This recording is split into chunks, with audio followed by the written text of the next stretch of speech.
What's up, y'all? My name is Prince and I'm an urban acolyte. In this video, I want to talk about the news that shouldn't be new to you, but Star Wars Episode 9 goes into production on August the 1st. I'm recording this Monday evening, so Monday, Tuesday, Wednesday, Star Wars Episode 9 is in full effect. So all these cats here, they're all coming back. Luke Skywalker, Rey of Jakku, Kylo Ren, and Leia Organa. So we're going to see all four of the known Force-sensitive people coming back for Star Wars Episode 9, and that's kind of what I want to talk about in this video. My thoughts on Carrie Fisher reprising the role as General Leia Organa, leading the Resistance in some way, shape, or form. Right, so the official news from StarWars.com, Star Wars Episode 9 cast announced. Returning and new cast members will join together for the final installment of the Skywalker saga. Star Wars Episode 9 will begin filming at London's Pinewood Studios on August 1st, 2018. J.J. Abrams returns to direct the final installment of the Skywalker saga. Abrams co-wrote the screenplay with Chris Terrio. Returning cast members include Daisy Ridley, Adam Driver, John Boyega, Oscar Isaac, Lupita Nyong'o, Domhnall Gleeson, Kelly Marie Tran, Juna Sutomo, and Billy Lord. Joining the cast of Episode 9 are Naomi Ackie, Richard E. Grant, and Kerry Russell, who will be joined by veteran Star Wars actors Mark Hamill, Anthony Daniels, and Billy D. Williams, who will reprise his role as Lando Calrissian. The role of Leia Organa will once again be played by Carrie Fisher, using previously unreleased footage shot for Star Wars The Force Awakens. "We desperately loved Carrie Fisher," says Abrams. "Finding a truly satisfying conclusion to the Skywalker saga without her eluded us. We were never going to recast or use a CG character.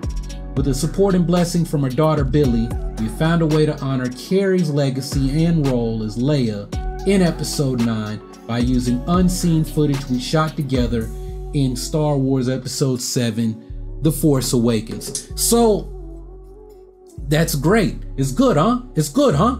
It's good. You see Carrie Fisher, Leia Organa. It's good, huh? It's good. It's real good, right? I know we're running on much better technology, but this really makes me think of Bruce Lee's The Game of Death. That was Bruce Lee's final movie, sort of. Bruce Lee was working on that, and then he stopped to go do Enter the Dragon, which we call his last film, but the last film to come out was The Game of Death.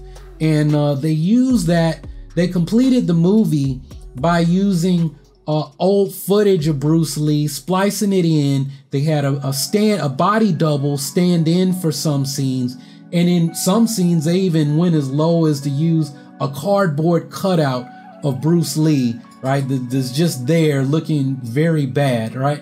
So, I mean, when I first heard this, I was like, please don't let this turn out to be like The Game of Death.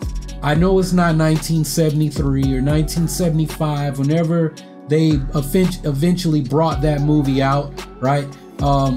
You can do some CG stuff with Leia. Maybe she shot against a green screen or a blue screen. But you know, it's like you've got to recreate Dakar, unless Leia shot, like they said, some unseen, unreleased footage. What is there that we have not seen from The Force Awakens where you had Leia? Now, I heard that she had bigger scenes, a bigger role in The Force Awakens, but because Carrie Fisher's acting chops weren't really up to par, because she hadn't been playing in a lot of stuff, that that stuff wasn't, I mean, it ended up on the chopping floor for a reason. And that's my concern. Those scenes ended up on the chopping floor for a reason. Now, I mean, there were things like all of Finn running around with the lightsaber, where, you know, if we had seen, and if you're new here, go look at the video that I did in January of, hell, what year was that? 2017, when I posted the video where I talked about Finn, the early version of The Force Awakens. Finn was gonna be running around chopping stormtroopers down right and left with the Skywalker lightsaber, and you know, at the end we would have been like, yo man, this dude Finn is the next Jedi, and then Rey, and I guess we would have been under the impression that Finn and Rey are both Force sensitive and both gonna be Jedi. But that got changed because the what I heard was that the dynamic between Finn and Rey was all off. That, like, that camaraderie, that friendship, the possible attraction that Rey initially felt for Finn was all off, right? Their chemistry was all off. And then just the fact that if Finn is on this hero's journey, what is there left for him to do, right? If he's already running through as, you know, this lightsaber wielding badass, either he's Force sensitive or he's, you know, the second coming of Sergeant Creel, you know, from the Star Wars comic books. That's a stormtrooper that beat Luke Skywalker in a fight and is, you know, running around with a lightsaber as well, right? The leader of Scar Squadron, right? If he's the second coming of Creel, what's left for him to do? What would there be for him to do in episode 8? What is there for him to do in episode 9? Where does Finn's character go? If that's all, if we're gonna see him at the top of his game already, there's no room for character development there. And like we heard at Celebration Weekend Orlando, all of these characters are on the hero's journey, whether it be Finn, Rey, Rose, Poe, Iden Versio, right? They're all on the hero's journey. The Joseph Campbell model of storytelling is in full effect, and you can look at anyone in Star Wars moving forward. It's not just about Luke Skywalker anymore, it's everyone. Anyone that they want to take up, even Phasma, even though it looks like, you know, from what we've heard here, that Gwendolyn Christie wasn't mentioned among the cast and crew. But anyone is fair game to have their story expanded and told in multiple mediums, whether it be in an animated series, a comic book, a novel, who knows, right? I mean, Thrawn has crossed over, you know, from books, comic to comic books, Rebels, right? He started out an EU character in Timothy Zahn's books, and then he got introduced into the real canon, the actual canon in Rebels, and then we get his backstory in a book, and then we get more of his backstory and learn like kind of his origins, or him running around with I haven't started reading the book yet. I have it, you know, right here on my phone, on my Kindle app, you know, his adventures with Anakin Skywalker during the Clone Wars, and I'm guessing later with Darth Vader, you know, before, you know, he comes into the picture in Rebels. And then what I'm hearing is there's going to be 4 Thrawn books, so possibly what Thrawn is doing after Rebels, maybe the story of him and of Thrawn and Ezra Bridger. Maybe Thrawn comes back into the picture later on during the time of the First Order. Maybe he could pop up in something after episode 9. He could turn up in Rian Johnson's work, and then that would make Thrawn like the character. Well, actually no, because Leia has been in everything. She's been in the comic books, the books, Rebels, right? So Leia right now, you know, and Vader, right? So Thrawn could be that next character who turns up in everything, right? But getting back to this casting and the start of episode 9, I mean, it's good news. I'm really worried about what they're gonna do with Leia. How do they play this off? You know, you could take those scenes, you know, do some visual effects, and every time we see Leia, she's as a hologram or a holocall or whatever, you know, the hologram things that they do, the communication. So it's like Leia's giving orders. She's there, but she's not there. Does that make sense? She's there, but she's not there. What is Leia's story when it comes to Kylo Ren? Will Leia somehow bring about Kylo Ren's redemption?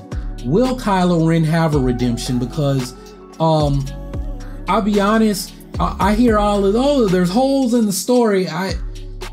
the story is the story to me. There's no holes in it to me. And it's not, oh, but Prince, that's because you're a Disney shill, right? The story is the story. This is all we know. And I read the back stuff. The things make sense to me.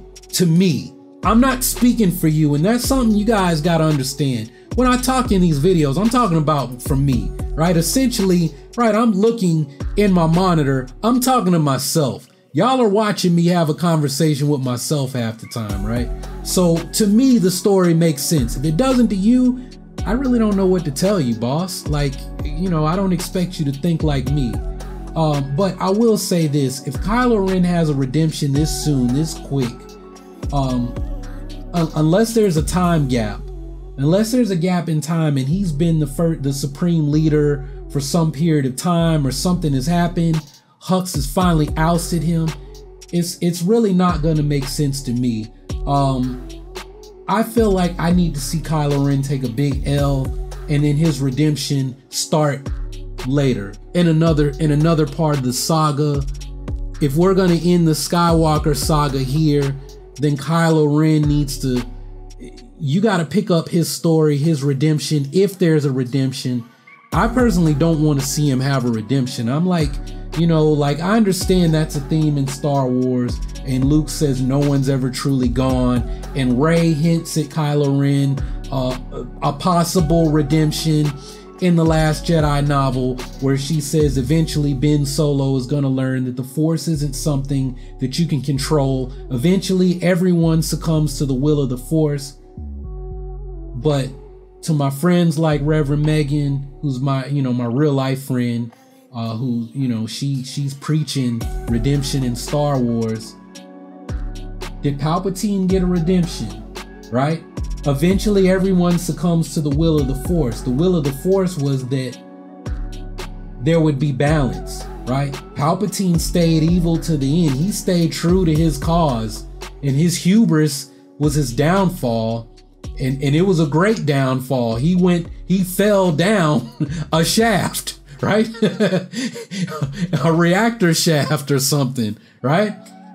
So, you know, I understand, ladies, you know, y'all are falling for those pretty eyes and those flowing locks of hair. And I'm quoting what was said because I don't see Adam Driver that way. Like I don't look at him like that, you know. Hoo-yah Marine, you know, hey, what's up, Jarhead? But I don't see him the way y'all see him. So the infatuation with Kylo Ren, with the character, I don't see it that way. I'm just like, hey man, dude could be a badass. I like his lightsaber. I like his passion, you know, as a warrior, the Dark Warrior. I want to see that. That's what I want to see from Kylo Ren in Episode 9. I want to see Rey embrace the true Jedi, the original Jedi teachings, spreading the light to everyone, and I want to see where this goes. How are they gonna wrap up the Skywalker saga, but leaving the door open for more Star Wars? So it can't like all come to an end. It's gotta be an ending that leaves the possibility for more to be told. And that's really all I got to say about this, right? I said in the beginning that I don't remember. I actually started recording this video before and my mic was muted, so I don't remember what I said and what I didn't say in this version of the video. But like I have been seeing these really dumb comments. Bro, last year you had all these predictions and theories about Episode 8, and this summer you ain't got nothing to say. Star Wars is dead. Right? That's how I read those kind of dumbass comments. Dog, Star Wars Episode 9 doesn't even start filming until Wednesday, right? So all this summer, what predictions am I gonna make about Episode 9? At this point in time, when they were working on Episode 8, I was still talking about The Force Awakens, right? Because The Force Awakens came out in December. They started shooting Episode 8 in February. I was talking about The Force Awakens and Star Wars Rebels then. Well, The Last Jedi has been out. I got a whole lot of videos that I've got on the back burner that I can do on The Last Jedi. As a matter of fact, I'm thinking about doing Veda vlog every day in August and just hitting up all of the Last Jedi videos that I haven't been doing because I just haven't felt like making YouTube videos because, you know, too many people, and for some reason my Star Wars videos are only getting shown to the boycott bitches. And, you know, it's just like, well, I'm not going to make videos if those are the only people watching them, right? So, you know, now I think for Veda, I'll just put out Last Jedi videos and I'm not going to read the comments because if the boycott bitches are just going to comment and tell me how much they hate me, I'll just keep pumping out videos and let those dumbasses watch them and, you know, profit from them and just go on about my way and keep making videos for my other channel and, you know, working out and doing my thing, right? Let my haters be my biggest supporters. So that's what I'm doing for Veda. And for episode 9, am I gonna come up with some theories eventually? No, because I think theories are stupid. I'm gonna take this channel back to what it really needed to be, right? Urban Acolyte is not a Star Wars channel. Urban Acolyte is a channel about Taoism and how that pursuit was inspired by Star Wars. So I'm going to talk about Taoism in Star Wars, Taoist teachings in Star Wars. And I'm going to hit on really deep stuff, things that are interesting to me, right? So talking about this boycott bullshit and what this channel, what this person is doing, this theory that's stupid that I can debunk in under 5 minutes if I really wanted to. I'm gonna let everybody else have that. I'm trying to be something different. And, you know, some of y'all, if you don't like it, I don't care. I'm gonna make the videos that fit in with what the theme of what being an urban acolyte is and the interest that the pursuit of becoming an urban acolyte as it pertains to Star Wars, right? And hey, what I do is not for everyone. That's not me trying to be arrogant or something. It's just me being real. Like, I want to have the conversations that I want to have with the kind of people that I want to have those conversations with. And that's not going to be everybody. I'm not going to be the most popular person covering Star Wars. And I'm okay with that. And if you aren't, I kind of don't care, man, because we probably wouldn't be friends in real life. So shit, bounce. My feelings won't be hurt. But anyway, those are really my thoughts. Be on the lookout, keep checking back, share the videos, because I'm going to be going through all the topics and questions and stuff that people have asked me to cover from The Last Jedi. I need to really hit the books and go back and watch the movie before I start diving into those, but I'm probably not going to have time. If you don't follow me on Instagram and my other channel, I'm really busy these days, so, you know, it is what it is. I'll do my best. And at the end of the day, it might not be the answer you were looking for in the movie, but I'm gonna use it as a moment to teach Taoism in Star Wars. Because at the end of the day, that's all I'm trying to be, right? I'm not trying to be the most popular dude talking about Star Wars. I'm trying to be the best dude teaching the philosophy that I try to shape my life around, right? That I try to fit my life to. So that's really all I got to say on this one. If you like this video, like it. If you don't, shit, don't like it. Dislike it. Hell, and some of y'all motherfuckers that downvote my videos anyway. As if that's gonna hurt my feelings, right? And you know, click the subscribe button and all that shit if you want to take your first steps towards becoming an urban acolyte. Really, if you want to do that, you need to start meditating and working out. Really, you know, you don't need to subscribe. Just check back for the messages I have when I start dropping deep stuff. Meditate, work out, which is another form of meditation, moving meditation, the mind and the body. and you know, support what I'm doing here and tell other people about what I'm trying to build. I'm not trying to build a true urban acolyte army. I'm just trying to find the people who are looking to do this thing on this journey called life. And that's really all I got to say. So y'all keep on breathing, and may the force of others be with you always.